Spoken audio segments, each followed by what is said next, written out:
ধরেন আপনার সামনে আপনারই জন্য এক কাপ চা এবং এক কাপ কফি রাখা হলো। এক্ষেত্রে ইন টোটাল আপনি তিনটি সম্ভাবনাময় ঘটনা ঘটাতে পারবেন। সম্ভাবনা নাম্বার ওয়ান, আপনি যে কোনো একটি গ্রহণ করতে পারেন, choice.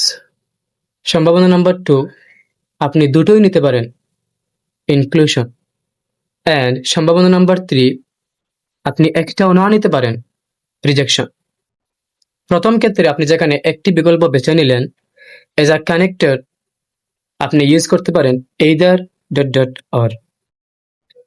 Either dot dot or is a connector that shows choice. আপনি বলতে পারেন I shall take, এটাকে অনেকে shall বলে, অথবা I will take। তবে খেয়াল করার বিষয় হলো, যেহেতু আমরা ড্রিঙ্কস নিচ্ছি বা পানীয় নিচ্ছি, স্মার্ট ওয়েটা হচ্ছে I shall have বলা। আপনি বলতে পারেন I shall have either tea or coffee। দুই নম্বর ক্ষেত্রে যেখানে আপনি দুটোই গ্রহণ করলেন, এজ আ কানেক্টর আপনি ইউজ করতে পারেন both dot dot and.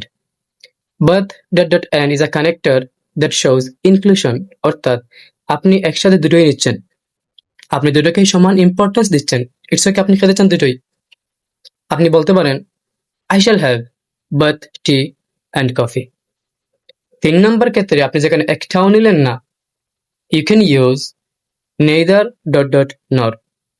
আপনি বলতে পারেন I shall have neither tea nor coffee।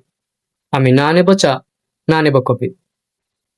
এইচএসসিতে এই either dot dot or এবং neither dot dot nor এই টপিক থেকে ট্রান্সফরমেশন আসে, রাইট ফর্ম অফ ভার্ব আসে এবং কমপ্লিটিং সেন্টেন্স আসে।